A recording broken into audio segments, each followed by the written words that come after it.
பொதுவான கேள்விகள் என்ன கேட்டிருக்காங்கன்னா, பல குடும்பங்களில் மாமியார் மருமகை சண்டை உள்ளது. இதனால் அமைதியின்றி தவிக்கின்றனர் கணவன்மார்களும், மகன்மார்களும்.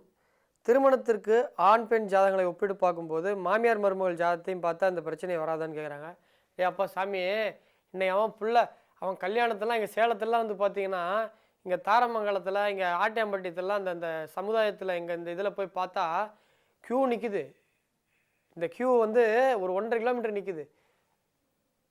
கல்யாணம் கிடைச்சா போகணும் கல்யாணம் பண்ணிக்கிறாங்க. 25 வயசில் எனக்கு வந்து பார்த்தீங்கன்னா படித்த அழகான கார் பங்களா இருக்க ஒரு நல்ல ஒரு பொண்ணு ஒன்றுவாங்க.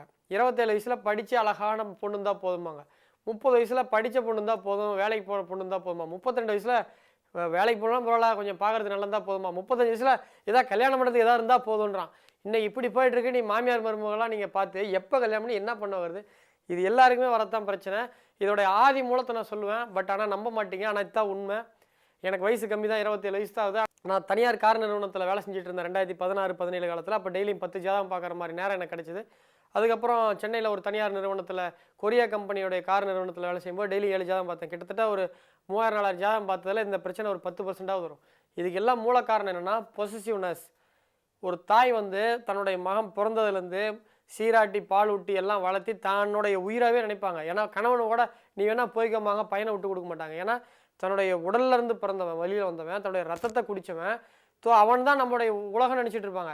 நாளைக்கு கல்யாணம் ஆகி அவன் தனியாக ரூமில் இருந்துட்டு பொண்டாட்டிக்குள்ளே குஜி குஜி குஜி நல்லா சந்தோஷமாக இருந்துட்டு அடிக்கடி வண்டி வாகனத்தில் போய்ட்டு இருக்கும்போது, என்னதான் பெத்த தாயாக இருந்தாலும், என்னதான் தான் வளர்த்த மகனாக இருந்தாலும் ரொம்ப சந்தோஷப்படும் போது, ஒரு சில தாய்மார்களுக்காக நம்ம கூடயே இருந்த பையன் இப்போ வேற ஒரு பொண்ணு கூட இருக்கான், நம்ம கூடயே விளையாண்ட பையன் வேற ஒரு பொண்ணு கூட இப்போ இரவு நேரங்களில் இருக்கான் அப்படின்ற மனதை ஏற்றுக்கொள்ள முடியாமல் ஒரு பொறாமை என்ன வந்துடும். அதை உங்ககிட்ட காட்ட முடியாது, வரக்கூட பிள்ளை மேலே தான் காட்ட முடியும். இப்போ 2 நாய் வீட்டில் வளர்த்துறீங்க, புதுசாக ஒரு நாய் வளர்த்தீங்கன்னா அந்த நாய் என்ன உங்ககிட்ட உங்களை கிடைக்காது நாய்.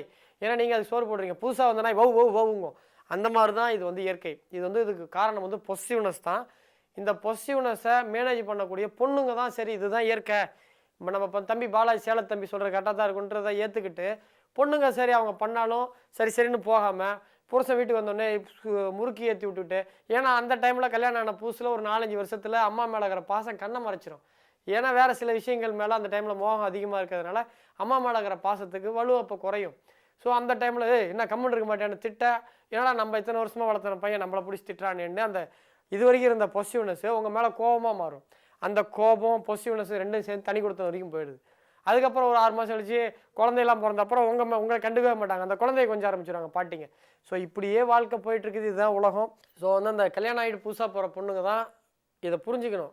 இது வந்து நம்ம இத்தனை வருஷமாக நம்ம வரத்துக்கு முன்னாடி வரைக்கும் நம்ம வந்து நம்மளுடைய கணவர் வந்து அப்பா அம்மா கூட இருந்தவங்க அப்படின்றத ஒரு புரிஞ்சுக்கிட்டு இது மெச்சூரிட்டியாக கொஞ்சம் புரிஞ்சு நடக்கணும். ஸோ இது ஒரு அற்புதமான கேள்வி, நல்ல கேள்வி, தீர்க்கமான கேள்வி. ஸோ வந்து அப்படி செய்யலாம் நீங்கள். ஆனால் நீங்கள் கேட்டது வந்து இன்றைக்கி நடைமுறையில் அது ஒரு பிரச்சனை எல்லாம் இன்றைக்கி கல்யாணம் ஆகிறதுல ஏகப்பட்ட பஞ்சாயத்தோடின்னு இருக்கிறதுனால இது இதை தவிர உண்மையிலே ஜாதகத்தில் சம்பந்தி பொருத்தம்னு ஒன்று இருக்குது. அது வந்து அவங்க அம்மா ஜாதத்தெல்லாம் பார்க்க தேவையில்லை, உங்கள் 2 பேர் ஜாதத்தை வச்சே சம்பந்தி பொருத்தத்தையும் பார்க்க முடியும், மருமகளுடைய அங்கீகாரத்தையும் பார்க்க முடியும். ஸோ அதெல்லாம் ஒன்றும் பிரச்சனை இல்லை. ஸோ வந்து பார்த்தீங்கன்னா ஜோதிட ரீதியாக சாத்தியம் இன்றைக்கி வந்து சாத்தியம்தான், அதெல்லாம் தப்பு கிடையாது. ஒரு சில நட்சத்திரம் இதே சில குடும்பத்தெல்லாம் பார்த்தீங்கன்னா மாமியார் மருமகம் அப்படி அண்டர்ஸ்டாண்டிங்காக இருப்பாங்க, புருஷனை கூட திட்டுவாங்க 2 பேர் சேர்ந்துட்டு. இப்போ மனைவியும் கணவனுடைய அம்மாவும் 2 பேர் இப்போ ஒரு சில நேரங்களில் சம்பத்து நட்சத்திரமாக வந்துட்டாங்கன்னு வச்சுக்கோங்களேன். இப்போ உதாரணத்துக்கு மாமியா வந்து கன்னி ராசி உத்திர நட்சத்திரம், பொண்ணு வந்து கன்னியா ராசி அஸ்த நட்சத்திரமாக வந்துட்டுனா இவங்க 2 பேரும் ரொம்ப அன்னோன்யமாக சந்தோஷமாக இருப்பாங்க, 2 பேரும் நல்லா ஒற்றுமையாக பழகுவாங்க. ஸோ வந்து பார்த்தீங்கன்னா ரோகிணி, அஸ்தம், திருவோணம் ஆகிய நட்சத்திரங்கள், திருவாதிரை, சதயம் ஆகிய நட்சத்திரங்கள்லாம் வந்து பார்த்தீங்கன்னா பகை கிரகங்கள். மாமியார் ரோகிணியும் மருமக சுவாதியும் வந்துட்டா அது முடிஞ்சே போச்சு. 6 மாதத்தில் தனி கொடுத்தனம் போகிறது நல்லது. ஸோ அந்த மாதிரிலாம் வந்து வீட்டில் அமைதி என்பதே இருக்காது. ஒரு சிலர்லாம் திருமணம் பார்க்கும்போது மாமியார் மருமக நட்சத்திரங்களை கவனத்தில் கொள்வது நல்லது. ஆனால் இது வந்து தனி கொடுத்தனம் போனீங்கன்னா இந்த பிரச்சனை கிடையாது. ஸோ அப்படியே ஒரே வீட்டில் வாழ்ந்தாலும் சரின்னு ஏற்றுக்கிட்டு ஒரு குழந்தை பிறகு வரைக்கும் சரின்னு திட்டினா திட்டு வாங்கிக்கோங்க. யார் திட்டுறா? நம்ம அம்மா திட்டினா பொறுத்தவும் இல்லை, அந்த மாதிரி நம்மளுடைய கணவருடைய அம்மா தானே அப்படின்ற எண்ணம் உங்களுக்கு வரணும். அதே மாதிரி ஆண்களுக்கும் நம்ம அம்மா தானே நம்மளை திட்டுறாங்க, நம்ம மனைவி திட்டுறாங்கன்ட்டு சரின்னு போன்னு தட்டி கொடுத்து போகணும். கல்யாணம் ஆகி ஒரு 3 வருஷம் கணவருடைய நிலைமை ரொம்ப கொடுமை, சரின்னு அண்டர்ஸ்டாண்டிங் ஆகி போயிட்டே இருக்கணும். ஸோ இதுதான் விஷயம். ஸோ இது நான் சொன்ன பதில் உங்களுக்கு புரியும்னு நம்புகிறேன். மீண்டும் நாளை காலை 8 மணிக்கு வேறு ஒரு கேள்வியோடு உங்களை சந்திக்கிறேன். நன்றி, வணக்கம்.